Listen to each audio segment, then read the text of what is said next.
Welcome to Takeology with your three boys in the lab so you can do the cooking. Today, we're missing one, but we gained one back. Avery's not here, but we got Matt in the building. Matt, how are we feeling today? Feeling good. I just beat you in fantasy. Couldn't ask for much more. Oh my goodness. I was hoping you wouldn't start off this way. When we jumped to the pod, you'd already throw shade my way. But Matt did beat me, and it's only because Jameer Gibbs got a touchdown and David Montgomery didn't. That's just how I had such a good week too. It was rough. So, but it is what it is. Fantasy is going good for some and not going good for others, and I'm the not so good there. So, 1-3 thanks to Matt McDonald. But it is what it is. And Matt, I mean, you're what 2-2? Yeah, we're on the turnaround. If I could just get AJ Brown to play a game, he played the first game and hasn't played a game since. I need Tua to come back. That's really kind of my answer, or Tyreek to go somewhere else. Honestly, it's hard to get rid of him now because he's just played so bad. But it is what it is. Him and Waddle are just unstartable. That's why Honestly, yeah. I just traded Waddle for you guys that don't know, and I was floored that I was even able to get rid of him. Mhm. And I think the guy only made the trade based on Tua coming back, but that's just such a big question mark. You saw how they looked with Tyler Huntley. That was just that offense just looked inept. Like they couldn't move the ball to save their lives. I do think it'll get better because honestly, the Titans' defense wasn't the worst, but they also, I mean, Huntley either undershot Tyreek Hill or overshot him. So if he can find that middle ground, I mean, maybe just maybe he can at least get the ball to Tyreek Hill. Jalen Waddle, I don't really think he's going to get much work, but he even hurts Devon Achane because he runs the ball as a quarterback. So it's just a rough position if you drafted any of those guys. Well, when your offense is that bad, everybody's affected. Yeah, I mean, you can't hard. I mean, you can play Achan, but it's it's very unlikely that he's going to put up the number even close to the numbers that he did when Tua was there, which sucks because he's such an electric player, and now he's just kind of getting hurt based on other people, which sucks for us in fantasy. It's the same way with Tyreek and Waddle. It's just we can't even play him on a weekly basis because of Tua being out. but we hope he comes back. If it's good for his health, obviously I don't want the guy playing if it's not going to help him any. But thanks for tuning in today, guys. We are glad you're here for another Takeology episode. We're going to be rounding up the week 4 matchups a little bit later on in the week than normal. Sometimes we do it Wednesdays, but we've shifted to Thursdays a little bit. We got a Thursday night game going on right now as we speak as well. It looks like the Bucks are going to run away with this one. It's awesome to see Baker Mayfield just do well out there on this team. Um, Avery's not enjoying this game as much because he's going to go up against Baker and Mike Evans, but that's okay. A quick lab report for the day. Not too much going around the league since Monday, but Rashee Rice has been placed on IR. Kind of big for somebody who drafted him. And we got a guy in the league that has Isaiah Pacheco and Rashee Rice. So it comes a point when it says, do I need to drop one of these guys just to get a bench player? So he'll be out for a minimum of 4 weeks. We still don't know the diagnosis. As a Chiefs fan, I mean, how are you feeling about this? How it affects the Chiefs organization? Well, like you said, we still don't know what the injury is, and I don't know if you've watched First Things First, but Nick Wright kind of explained that we won't really know until Monday. Yeah. He's going to get a second opinion from a different doctor. So best case, it's a bone bruise, and he'll just be out those 4 weeks. Worst case, it's a torn ACL, and we won't have him until next year. If he is out an extended period of time, though, I think the Chiefs are going to have to trade for someone. This season means so much just from a history standpoint. No one's ever three-peated, and I don't think they'll just let that go away and roll it with the receivers that we have because as you watched last week against the Chargers, without Rice, we do not have receivers. They're good complementary guys, but we don't have a one. Rashee Rice was our one, and without Hollywood Brown, who we might have him in the playoffs, but until late season, we're not going to have either Hollywood or Rice, depending on what his injury is. So I think the most likely guy will probably be Amari Cooper. If I mean, I would bless God every day if we got Tyreek Hill. There's been a few rumors floating around that I mean, if the Dolphins truly aren't going to have Tua the rest of this year, it Yeah. really does them no good to play him at the end of the year because that would just make their draft pick worse. Yeah. If they don't have a chance and if they're kind of throwing in the towel in the season, I think Tyreek Hill to Kansas City would actually be a fairly like. I mean, it's fairly possible. They moved most of his money to a bonus when he did get the new contract, so we have the cap space for him, and we'd only have to clear 15 million for next year. So it really is honestly possible.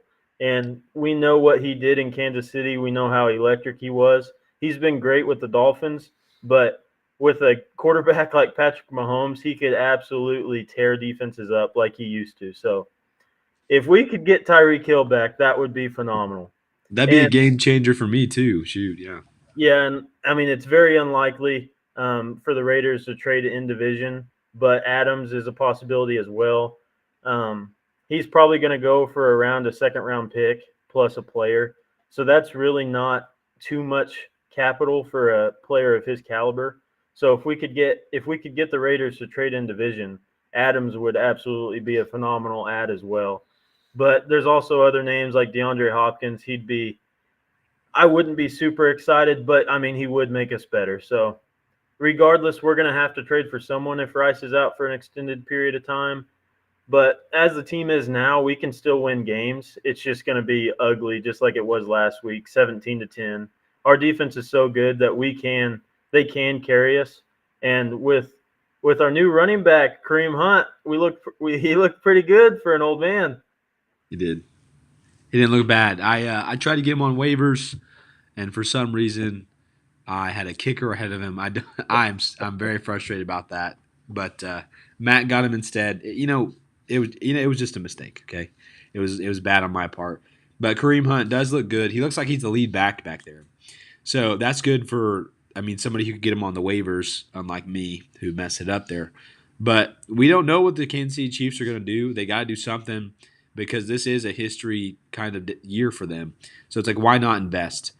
We don't know who it's going to be, but it's got to be somebody, right? Real quick on the lab report as well. This isn't necessarily like super huge news, but TJ Hawkinson, his practice window is about to be opened up, as well as Nick Chubb. So some guys that may have been forgotten about that you have drafted, or some guys may just have them. Maybe you can go target them because people are tired of having a person stash. There's a lot of injured players out there. So be looking out for those guys because the Vikings are looking real good. And if Nick Chubb's anything like he used to be, it's a fantastic player to have on your team. Ricky Pearsall is not going to be coming back on the field for a little bit. He's still kind of working through the injury. The 49ers are taking that slowly because he is a younger player, understandably so. He's going to be good at some point, I'm sure.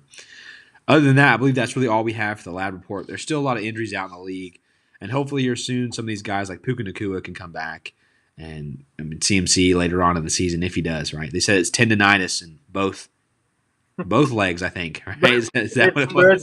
It's spread to both legs somehow. My goodness. He's a scary. If you drafted him, I would be terrified. Yeah. We really don't know. He's an older guy, Yes. and the reports have not been favorable. So, I mean, hope for the best. Hope he comes back. But I would look to trade him. Like if you drafted him, most likely you haven't got off to the best start Yeah. unless you picked up Jordan Mason off the waivers. Which, if you did that, you're probably able to stay afloat. But waiting on him to come back, I mean, we know how tough this has been. Fantasy has been a little odd this year as Yeah. far as these star players not producing. So if you can trade him just off name value, I would, because you could likely you could trade him to a good team that has a lot of depth and just get some of those depth pieces that you can play in your flex. Um, so yeah, I would trade him if you can. 100%. I agree with you. All right, real quickly before we get into this week 4 matchup, I wanted to give you a blind quarterback rating again, okay? I'm going to give you 2 different quarterbacks and their stats just for this season so far. And I want you to tell me which one is the better quarterback, okay? And then I'll give you the Okay. names afterward. I'll start with the first quarterback. Quarterback 1. He has 965 yards, 68.6% completion rating. Okay, it's not bad. 6 touchdowns, 5 interceptions, 89.7 passer rating. Okay, that's your quarterback 1. Your quarterback 2 has 975 yards, so he's got 10 more yards than the first guy. Okay, 70.6% completion rating, 6 touchdowns, 1 interception, and a 98 passer rating. So from these two, just on stats alone, which one's the better quarterback? Well, I'll tell you right now, just based upon you, I guarantee one of them's Patrick, and it's probably the guy with 5 interceptions. Okay, okay. I'll take the one with only 1 interception, but if I'm right, I think one of them's Patrick. So the first quarterback is Patrick Mahomes, and the second quarterback is Justin Fields. Yeah, Is I that knew it not was insane? coming. Is that not insane to hear that Justin Fields, stat wise, okay, is having a decent year? I mean, he's playing better in terms of stats than Patrick Mahomes, which is crazy to say, and I don't think that'll be consistent or keep up. But it's just the nature of this year of football. It has been absolutely crazy, and we haven't expected it at all. It's like even though you do all this research and studying for fantasy football, it still bites you in the butt, right? Yeah, I mean, obviously Patrick's the best quarterback in the NFL, Right. but even last year when we won the Super Bowl, he was not the best for fantasy. Not even close. I think he was outside the top 5. It's just with how teams play us now, they're running a lot of zone, a lot of deep safeties. We have to take the underneath stuff, which I mean it wins us games. It's just not a pretty style of football. Now I can't defend the interceptions. This has honestly been one of the worst stretches of Mahomes' career Yeah. as far as starting the season. The interceptions have been a problem, but a lot of that is just us struggling with injuries and the receivers, and then Kelsey's getting doubled every single game. So I don't really think Patrick's going to be a phenomenal player as far as fantasy stats go. So if you can trade, I mean, like I said, I'm a Chiefs fan. He's the best quarterback in the league. But if you can trade him off his name value, like someone's going to trade you pretty good players just because of the name Patrick Mahomes. So if you can trade him for something valuable in a different quarterback, like maybe Sam Darnold and another player, Sam Darnold has been phenomenal for fantasy. Yes. Now, I don't know. It's because Mahomes is going to burn you some weeks. You're going to trade him and he's going to throw for 400 yards. That's just how it is with Mahomes. But our offense is just a lot of dink and dunk now, and that's just you got to live with it if you drafted him in fantasy, and you took him high, so you're definitely probably regretting that a little bit.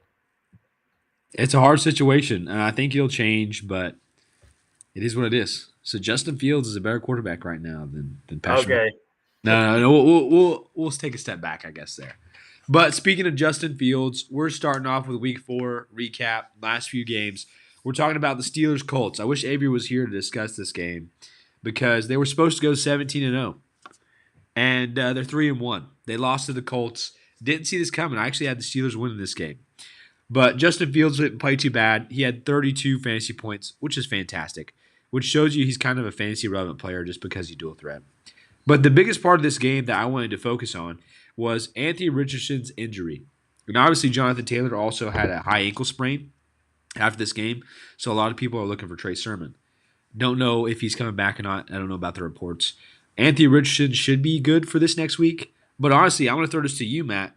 If Joe Flacco, excuse me there, Joe Flacco, right? If Joe Flacco is playing, do you think this upgrades the receivers on this team? How do you feel It about that? absolutely upgrades them. I mean, Michael Pittman has borderline been a guy that is unplayable for most of this fantasy season to start out. In the first game with Joe Flacco, he has 6 receptions for what? Let me check. 113 yards. I mean, that's what you were supposed to be drafting when you drafted Michael Pittman. But with Anthony Richardson, he's just such an inaccurate quarterback, and he takes a lot. I mean, he's running a lot as well. And with him being inaccurate and him running, that's just taking a lot. It's taking a lot of the possibilities of good games from these receivers just because you can't hit them when they're open, and he'll take off and run sometimes when a pass is there. And say what you want about Joe Flacco, he's immobile, but he's going to chuck the ball. And he's still, I mean, he has a better arm. Well, Anthony Richardson can throw bombs, but they're just so inaccurate. And Flacco has proven over these last 2 seasons that he can still run an offense at a very high level. and they came in there and they beat a Steelers team whose defense is really good, and honestly, they haven't looked awful this year. As much as I don't like the Steelers, they haven't looked bad. And Justin Fields, he started this game off bad, but he ended pretty well. I mean, he had 32 fantasy points, 2 rushing touchdowns, as well as a passing. So if I had anybody Colts receivers wise like Alec Pierce or Michael Pittman, I would be praying every night when you lay your head on your pillow that Joe Flacco is the quarterback for that team. And it looks like Richardson's going to be playing, so that I mean that's a bummer. And then you brought up Jonathan Taylor. He does have a high ankle sprain, and those are kind of they feel fine during the game, and then afterwards it swells up really bad. He's currently questionable, so we'll see. If you are a Jonathan Taylor owner, pick up Sermon. I mean, he's going to be a good play if Jonathan Taylor is out. But it was encouraging to see that George Pickens finally had the game that everybody was kind of expecting, and it looks like Fields is kind of honed in on Pickens and also Pat Fryermuth. If you punted the tight end position, I mean, the tight end position has been horrendous this year, and Pat Fryermuth has at least gave you 5 points a week. Whereas if you drafted Mike or Mark Andrews like I did high, he hasn't gave you anything. I think his highest scoring game this year is like 2 points. So if you got Pat Fryermuth late in the draft, you've got to be happy as well. Yeah, it looks like he's kind of got two guys he's really looking for consistently in terms of the passing game, and George Pickens, which you love to see, and the Muth, right? Getting those targets. We kind of expected him to have a bounce back year because the majority of last year he was out. So it had to look somewhat better, and this was a game to show that. But yeah, I agree. The receiver room is an upgrade from the top to the bottom because really this receiver room is pretty elite. They got some good receivers, even to the rookie Adonai Mitchell. He looks really good. But when you got Anthony Richardson out there, although he's a specimen, that man's an athlete, he's just not accurate. So you really want Joe Flacco in as quarterback if you're going to have these receivers, which I hate to say since I traded Michael Pittman because I was tired of the ups and downs, really more of the downs. Now he's having the ups as soon as I trade him. But you want Joe Flacco in for this receiver group. So that Yeah. was go ahead, yeah. I was going to say real quick, if Flacco is playing Josh Downs, Flacco loves Josh Downs, and Josh Downs was a great player last year. He just struggles with injuries. If he's gonna have Flacco at quarterback, I think you can play him comfortably in your flex. I mean, he had 80 yards on 8 catches this past week, plus a touchdown.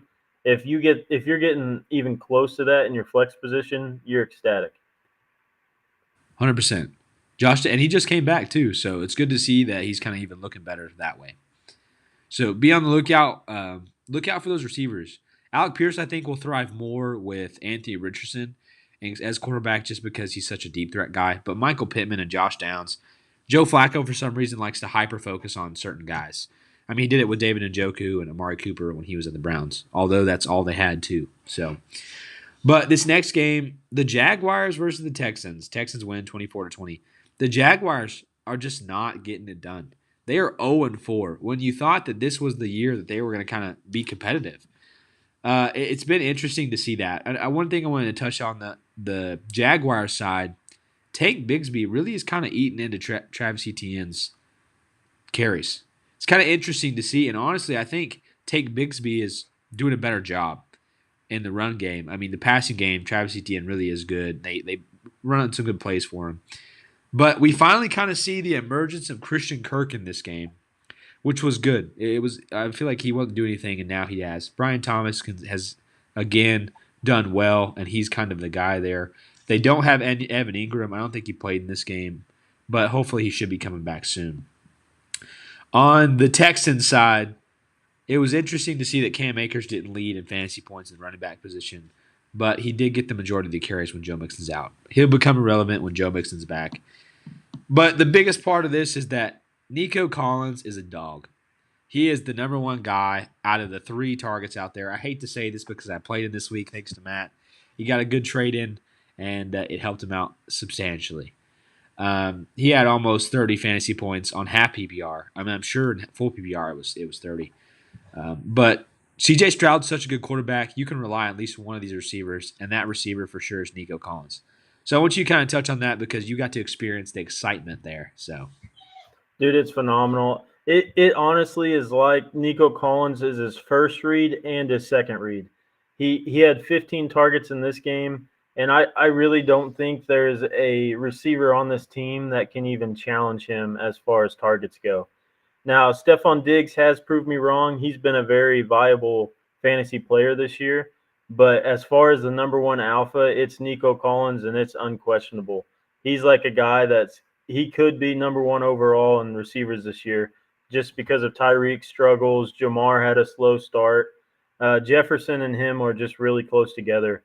But I did want to touch on the Jaguars running back room, like you kind of alluded to.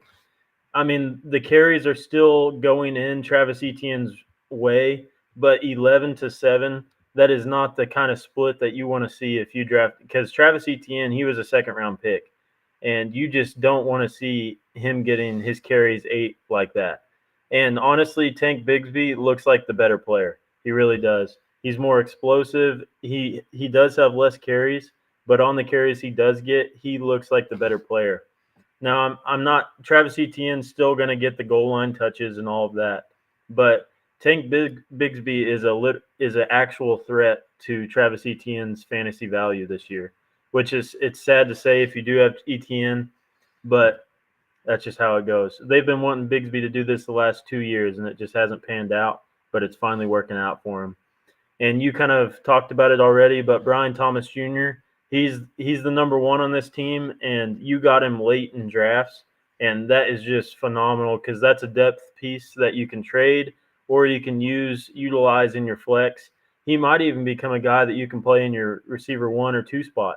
He really is looking pretty good. I think he's 18th overall now in receivers, which getting drafted that late, I mean, you couldn't ask for much more for a late round dart throw like you had at him. But Christian Kirk does look better. This offense is starting to pull it around. Their defense is pretty bad, and that's tough. But it is good for fantasy because you know they're going to be throwing it all game, and that also affects Travis Etienne. But it's great if you have any of these receivers. And you talked about Ingram; he should be back this next week, and it's gonna be against the Colts, and they are not a very good defense. So I'm very excited because I just traded for him as well. So I will be very happy to put him in my starting lineup over Mark Andrews. the fact that you can even say that, right? That you're excited to put Evan Ingram over Mark Andrews exactly explains how this fantasy season has gone. It's just sad. It's crazy to think that that's a good play. Even to say that you could sit Tyreek Hill or Jalen Waddle. Really, it's been that kind of year, right? Or Achan. Like Yeah, yeah. I mean, even Achan you could sit him, which I mean that sucks because he was a second round pick as well. But that's fantasy football for you, right? The ups and the downs. It's there. So our next game, Bears and Rams. Okay, Rams without Puka Nakua and Cooper Cup really are kind of struggling. Okay, in terms of they want to win, they're not getting wins, so that could hurt. That could keep out these guys longer for the future. So the Bears with 24-18. I wanted to highlight real quickly DeAndre Swift finally kind of looked really good back there, mainly because he got the targets in the receiving game, and he had 72 yards from 7 out of 7 targets, which is great. That's kind of he's known for doing that, right? And the receiver room just does not look good, really. Even with Keenan Allen back, Caleb Williams just can't get protected. So I'll let you touch on the Rams, but what do you think about this game on both sides here? I like you kind of just said, I would be very very skeptical of any of these Bears receivers. DJ Moore, he honestly he's thrown a fit every single game. He looks unhappy, and you would have been very disappointed if you started him this week without that touchdown he got. He only had 23 yards, but he added in the touchdown. It and Keenan Allen's basically been useless. Roma Dunze's had one good game. I mean, I think most people have kind of dropped Roma Dunze as of now. It and it looks like Caleb's finally gonna start taking the easy passes, and that's what he did this game, and it turned out to a win. but he only had around 150 yards and 1 touchdown. So that's not really good for fantasy because we wanted those highlight plays that he was doing in college.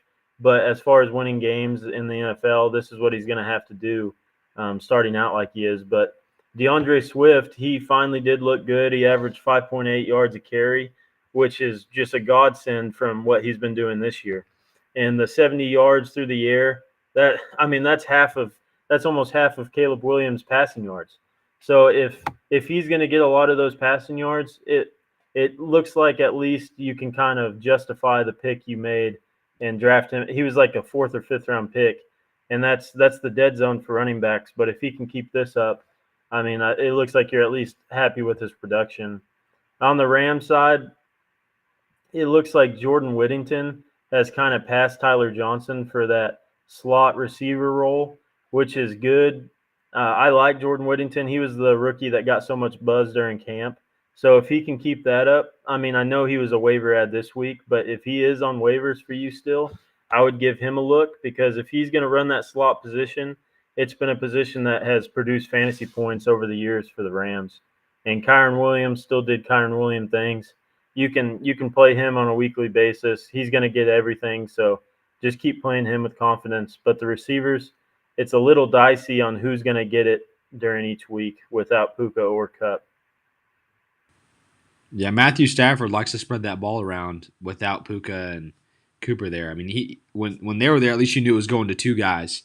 But now it's wide open, so it's hard to pick one of these guys to go to. But like you said, Kyron Williams, he's doing Kyron Williams. You're glad you drafted him, even though we were kind of freaking out about the punt return situation.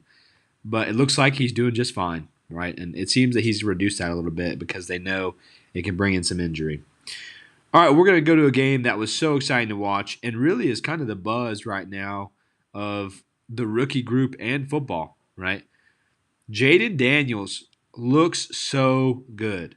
He was 26 for 30, 233 yards, and had two total touchdowns. The man looks solid. And this is good for Terry McLaurin. This is good for Brian Robinson, Austin Eckler, who didn't even play in this game. The backup really got some work in and looked good, which made me nervous because that means he's going to get more work. Austin Eckler, I mean, when he comes back, he really could be something solid. I know Brian Robinson's dealing with a knee injury, and Austin Eckler had a concussion, but he did log some practice hours this week, so that's good to know. This backfield is going to succeed just because this team's looking good. On the Cardinals side, I really thought they were going to throw the ball like crazy against this bad defense, but it didn't seem like Kyler Murray could really get anything going at all. I mean, Harrison at least had a touchdown, but that was his production essentially. Although he had 6 targets and caught 5 of them, if you don't have that touchdown, it's not a good game. James Conner, again, kind of surprising to me at least. I didn't think he'd have this kind of production this year, but he had 104 yards and a touchdown. And once again, I got to experience all of that this weekend thanks to Matt McDonald. You got to experience the Jaden Daniels train there, although it didn't hit you as hard as James Conner hit me. So, I mean, what are you thinking about this game? I mean, if you drafted Jaden Daniels in the end of the draft, you are feeling very happy about that pick. He Oh, yeah. he I mean, at this moment, he looks like the best quarterback out of that draft, which I know it's crazy to say after Caleb Williams had so much hype coming in the league.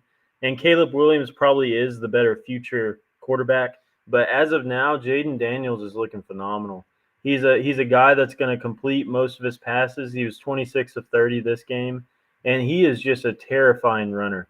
He had 8 carries for 47 yards this game, and I really think that's why this backfield is so successful because defenses are so worried about their passing game as well as Jaden Daniels rushing that these running backs are getting a lot lighter boxes, and it's causing them to have very successful days.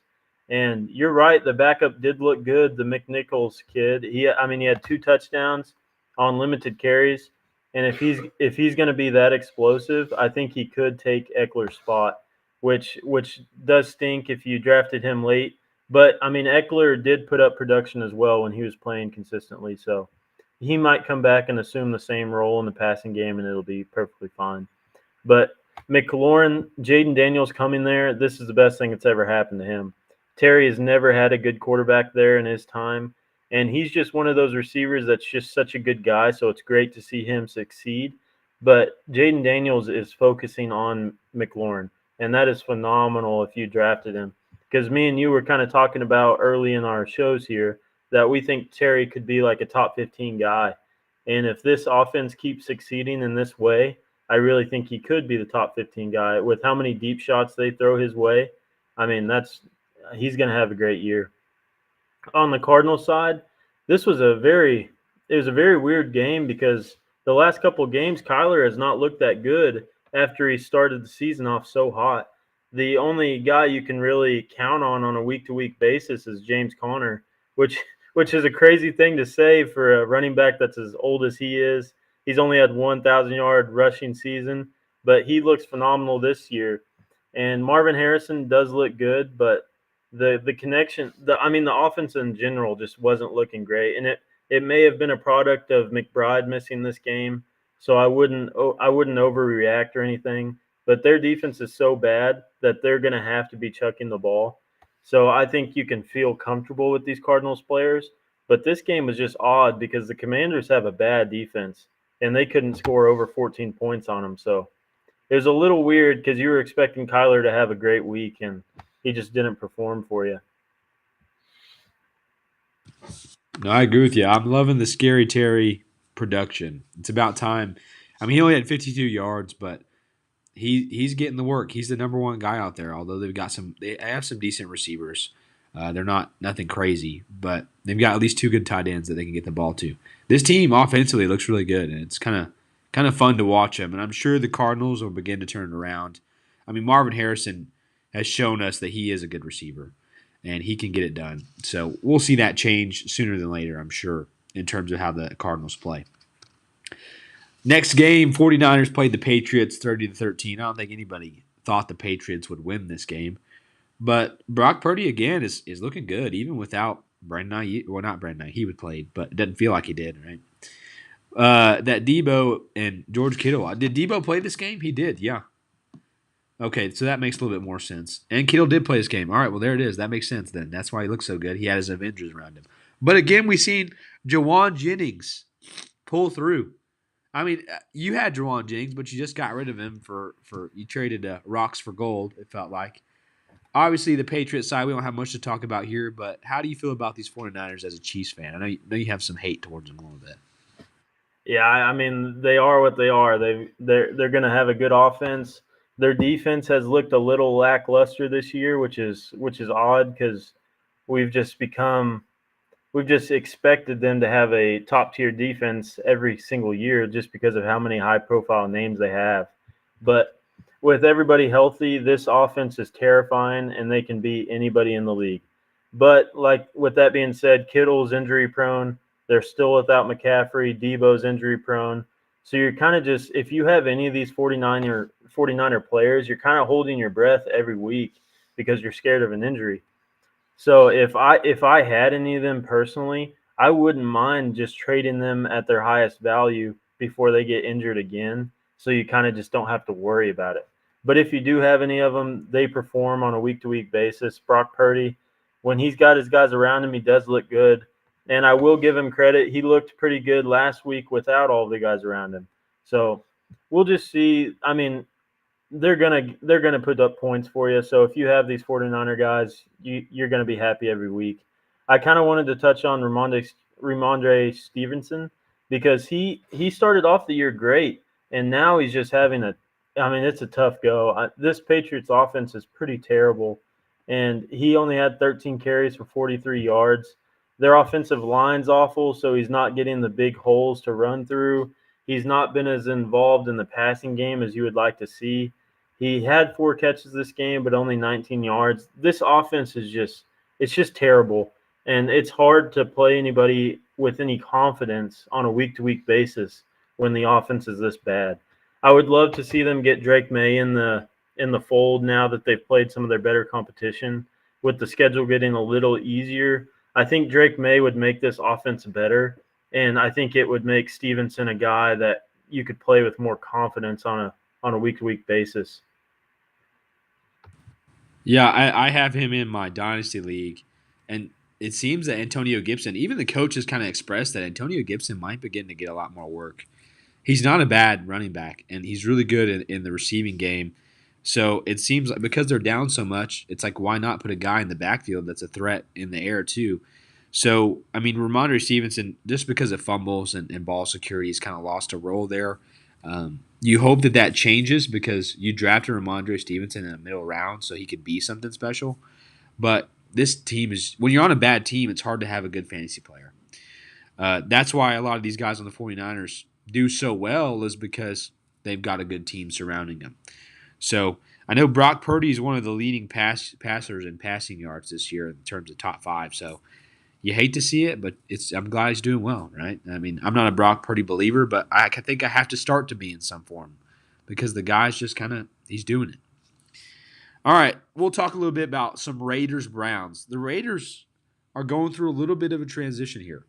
I don't know what it's going to look like with Devontae Smith, Devontae Adams. Devontae Adams leaving this team. It's going to change the trajectory. I mean, I think Jacoby Myers is a guy to be looking out for because he's a good receiver. He's going to start to get more looks. Trey Tucker on this team, same thing. Brock Powers is going to start to look better. But again, you're not starting too many people aside from Brock Bowers on this team. It's kind of, and he didn't even really have that great of a game. He only had 2 for 3. This offense played a good defense, and they're going to start to look a lot different, really, with the Devontae Adams leaving. So be on the lookout for that. They didn't really have that good of a game. But on the Browns side, Amari Cooper didn't look too good. I mean, he had a call come back, right? It could have been fantastic for you, but I'm glad it was called back. It made me feel a little bit better in my loss to Matt McDonald. But Nick Chubb should be coming back soon. So the Browns also are going to look like a new team. Don't think they're going to be better. But like you said, Amari Cooper might even be on the move if possible. So this game was one that's kind of not too exciting. Right? Red Kingdom, they might be coming your way. Uh, I hope not for your sake because it'll make you a better team in fantasy. But for Chiefs, why not, right? Why not bring him? So talk to me about this game a little bit. I mean, Deshaun Watson still doesn't look great, but they can't sit him, right? He's done good enough. So what do you think? Yeah, Deshaun Watson he's done enough to keep his spot, and it sucks because he's not what he used to be. We watched him when he was on the Texans, and he was just a phenomenal quarterback. And I will say his offensive line is terrible. They're going through a lot of injuries right now with their starters out, and he just has no time to pass. They had a chance to win this game, and he just got blown up. It was a couple seconds he had people in his face. So a lot of it's not his fault, but with Amari Cooper, he's getting the targets, which is what you love to see if you have a receiver in fantasy. So he had 8 more targets this game. I think he's second in the NFL in targets. So you have to be ecstatic about that. But I mean, like Alex alluded to, he had an 82-yard touchdown that was called back. So if that doesn't, I mean, and it was on a weak holding call. But put that aside, I still won. It's okay. But you would be looking at Amari Cooper and Deshaun Watson's day completely different because that was 82 yards taken away from both of them as well as a touchdown. So I would feel comfortable with those two. And Jerry Jeudy has looked like Deshaun Watson's go-to guy this year. So if he somehow is on the waivers, pick him up. He's a flex play every week just because Deshaun Watson, that's kind of his safe play. It was like David Njoku last year for Flacco. It's now Jerry Jeudy for Deshaun Watson.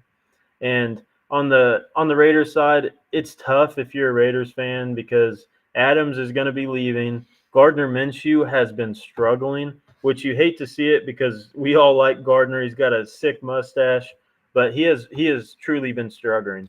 And I will say, if McConnell comes in, their backup quarterback, he loved Jacoby Myers. That was his most targeted receiver. Like Alex said, even with if Gardner still keeps playing, he's the number one over there now. So I would trade for Myers if you can. It's still not going to be a phenomenal offense, but he had 10 targets this game, and he's just going to continue to get peppered. As long with Trey Tucker, he's going to be a guy that you want to look at on your waiver wire because he can be a guy that can put up points for you on a week-to-week basis. And I'll just say it, Zamir White is terrible. For as many opportunities as he gets, he is terrible. And you just hate to see that because you had high expectations for him coming in the year. 17 carries and he can do nothing with it. It's just it's embarrassing. Alexander Madison looks like he's going to get a lot more opportunities. So if you have a need for running back on your team, he should be a guy that you're looking at to pick up. I hate that Zamir White as a Georgia Bulldog is not doing well, but it is what it is. I mean, Alexander Madison had 5 carries, 60 yards. Zamir White had 17 carries, 50 yards. The difference there in terms of usage and production is huge. I'm surprised they haven't changed to give the lead back to Alexander Madison yet, but I'm sure we'll see a lot of different things for this team change. I think we'll even see Aiden O'Connell at some point this year. And like you said, I like at that point that Jacoby Myers and Aiden O'Connell, he did throw that thing to him. So he's a guy to be looking out for. I even tried to trade for him this week already. So go out there and try to go get him, right? All right, there's a guy in our league that needs some running backs. And so I was like, let me send you one of my running backs for one of your bench players. You didn't So offer him a very good running back. I had the inside knowledge on that trade. did you? I was trying to fleece him. I gave him Austin Eckler for Jacoby Myers. I was trying to fleece the guy. I was willing to offer David Montgomery to get a bigger package, but this guy won't take it regardless. So I just threw it his way. Just throwing some rocks for gold. Sometimes you got to turn things around, right? It's a I was strategy. I was surprised to get what I got, so I don't blame you one bit. Oh yeah. If they're willing to take it, why not? You don't look like a bad guy if they're going to say yes to it. So That's true. speaking of this guy I was trying to trade with, he's a Bills fan, and the Bills, after a fantastic week of football, did not Got look good against stomped. the Ravens. Got ran over literally.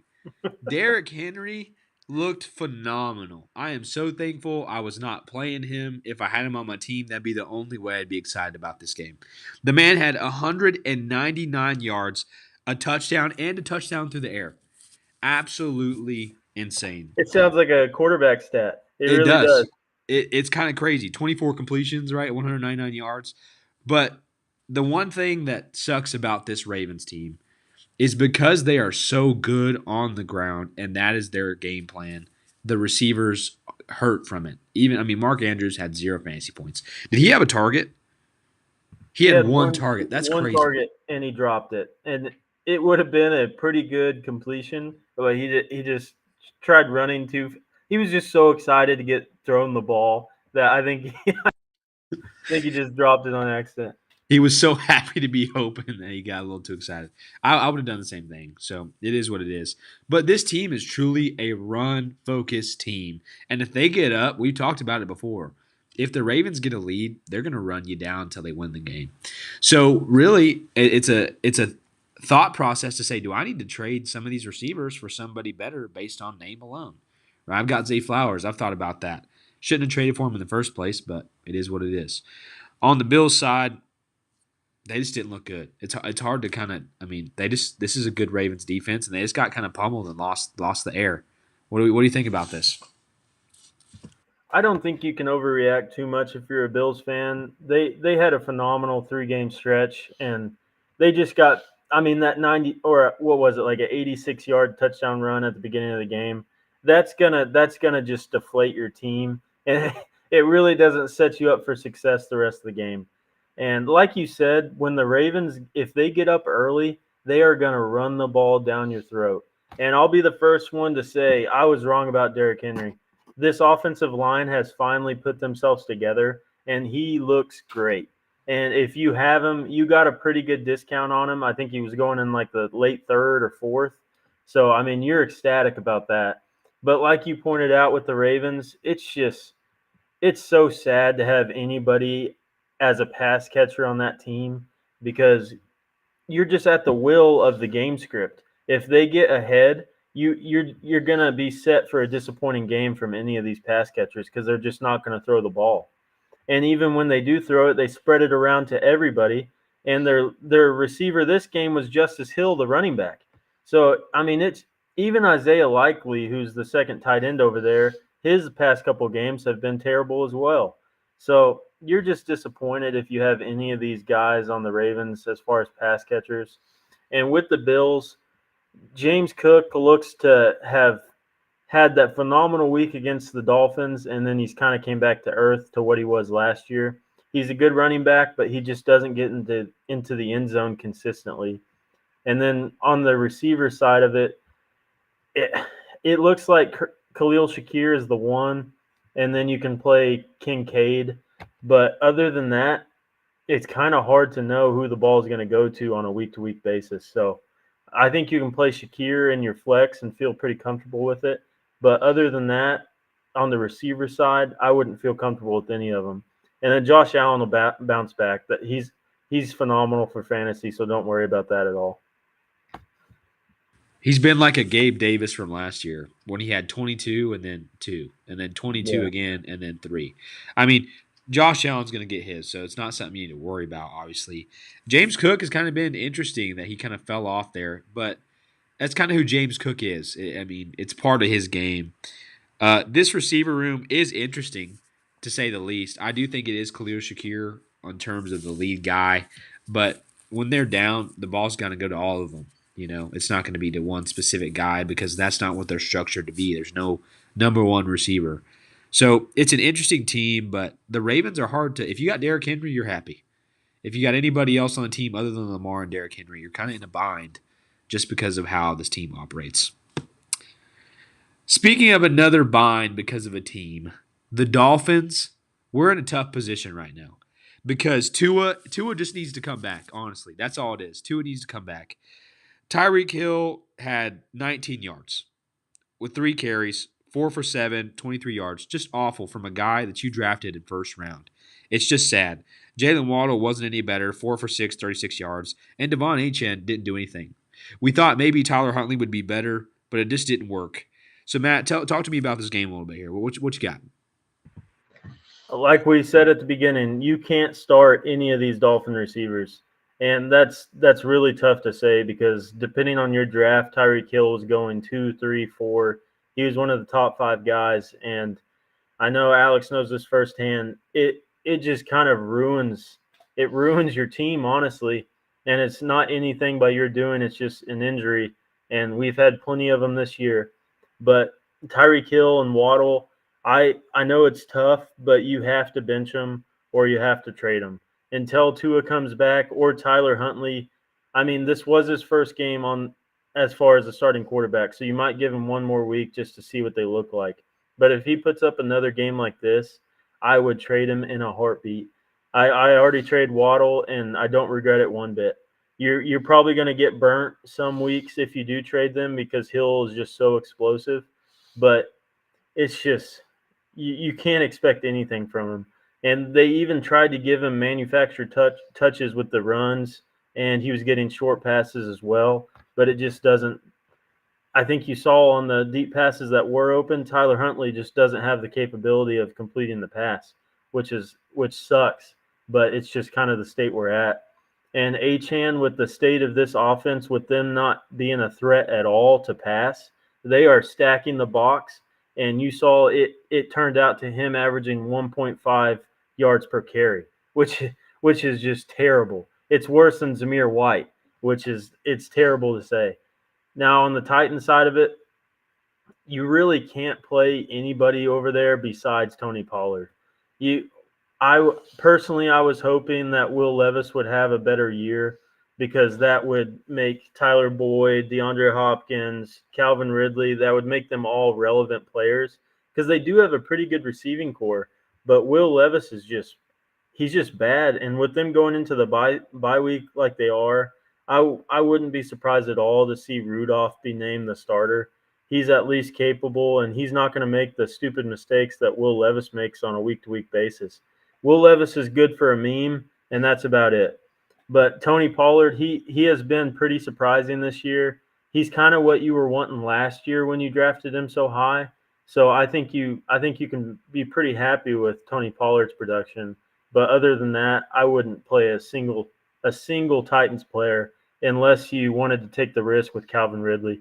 But he's only had the one good week out of the 4 so far, so I would feel scared playing him as well.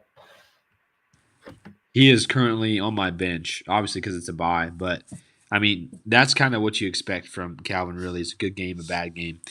Really, the running back room was so surprising. I didn't think Tony Pollard. I mean, he again is the lead back of this team. Obviously, Tajay Spears gets some work.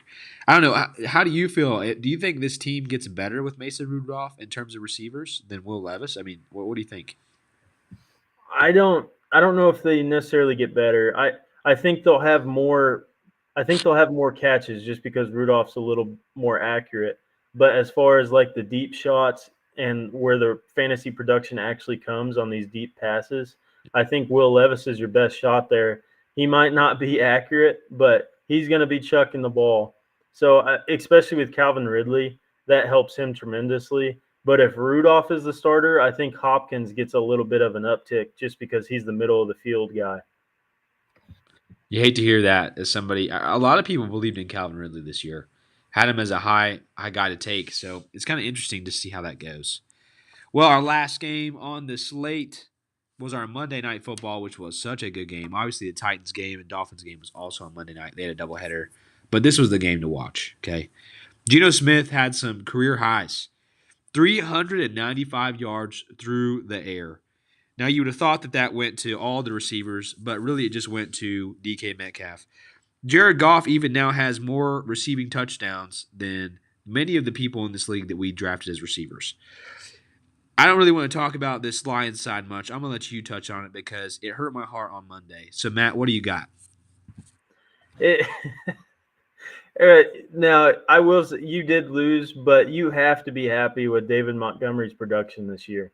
Having the Lions having two top 10 running backs is nearly unheard of. It's phenomenal because a lot of people like myself drafted Gibbs high, and we were a little nervous about the Montgomery splitting snaps.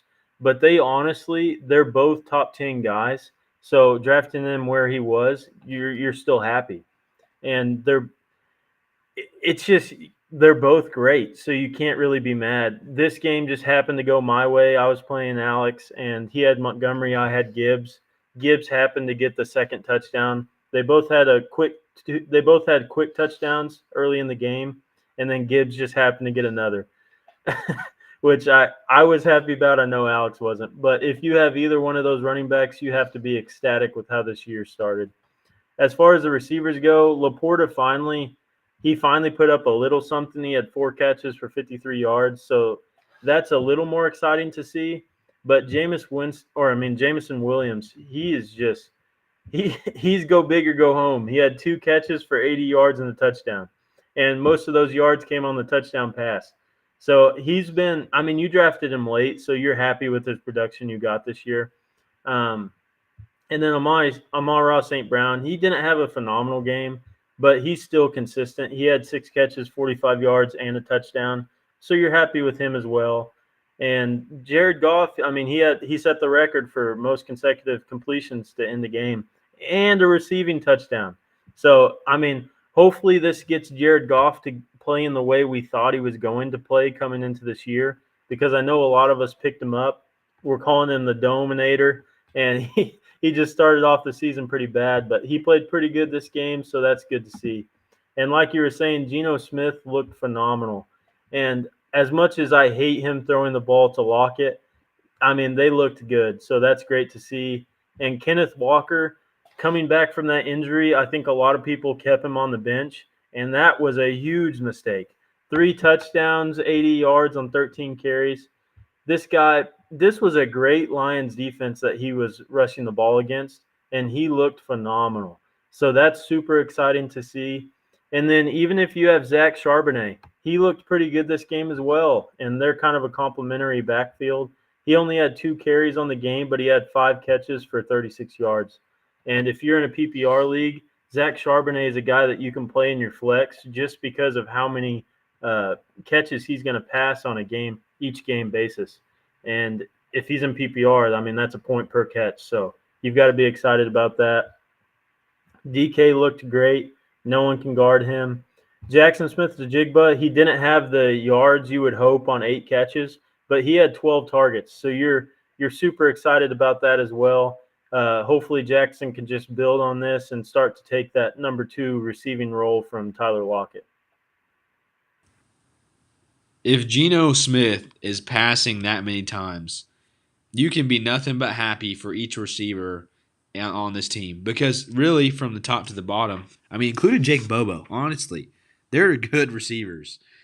Even Noah Fant had an amazing catch when he got a first down that night. And if you were watching the game, it was really good. It also continues to surprise me that the Lions have a number 7 running back and number 8 running back in fantasy football. Not only does it produce in fantasy football, I mean, it's a good strategy in general. The Lions finally looked like we wanted them to look. And again, if they can do this, I mean, Sam Laporta didn't really get the work, which is interesting to see. But it seems because Jameson Williams is becoming the number 2 guy that they don't have to use Sam Laporta, which is sad. But when you draft him as high as you do, it kind of hurts. So if Geno Smith is passing like this and Jared Goff looks this good, these are some guys that you have a lot of people that start on your fantasy football team on both sides here. I hate to say that you can start Tyler Lockett, but if he's throwing this much, you can, right? I mean, honestly, Geno Smith right now is the leading pass. He leads the league in passing yards, all from pretty much this game.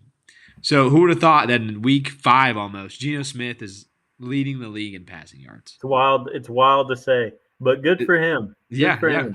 Shout out to Geno, right? He's earning his spot.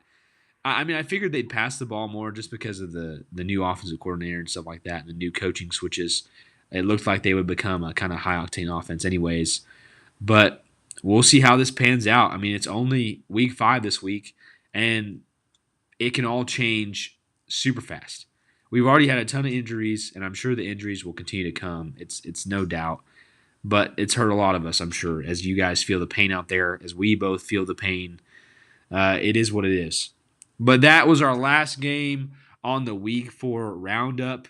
We will be here back on Saturday. Is that correct, Matt? So we will be back on Saturday. So tune in. Don't forget we have a YouTube that you can subscribe and like to. That's where we're live right now on YouTube, right? So we don't have anybody watching, but I know you will, okay? And if not, this is for the people anyways. It doesn't matter. We'll be on podcast on Spotify. You can find us at Takeology Football. And as always, if you would like to send comments or questions, you can reach us at takeologyfootball@outlook.com because we got all your fantasy football needs, right? We're the experts here. Although we're struggling in our leagues, we got the good news for you, I Hey, guess. speak for yourself, buddy. I guess that's true. Yeah, I'm 1-3. Hey, my dynasty league, I'm 3-1 though. Yeah, we're the So same. there's good sides on both of this. Sometimes it hurts and sometimes it's good. But we thank you so much for tuning in to Takeology. We will be back on Saturday to round up and get ready for week 5 as Tampa Bay plays the Falcons. Who's up right now? Let me see. I know 30 to Tampa 27, Tampa Bay. 30-27. Who you got Yep. closing this game out?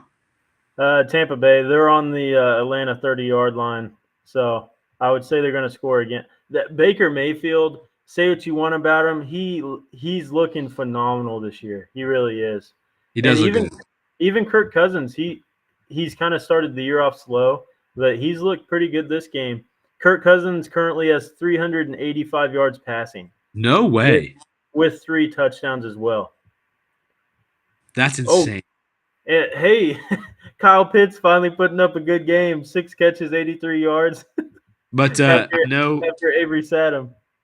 he's on Avery's bench this week, so that hurts a little bit. I hope Avery listens this far, and just hey, pray for Avery out there. If y'all listening, he's going through it in fantasy this year. Send your prayers his way, okay? Because he kind of needs it. But it is what it is. But again, thank you guys. Drake London looking good, just so you know. Drake London is looking good. I tried to trade for him. I should have done it. Sometimes you just got to pull the trigger, guys. Jeez. Take a shot, man. That's right. All right. Well, y'all have a great rest of your weekend. We are so thankful you joined in, and we will see you again very soon. We out.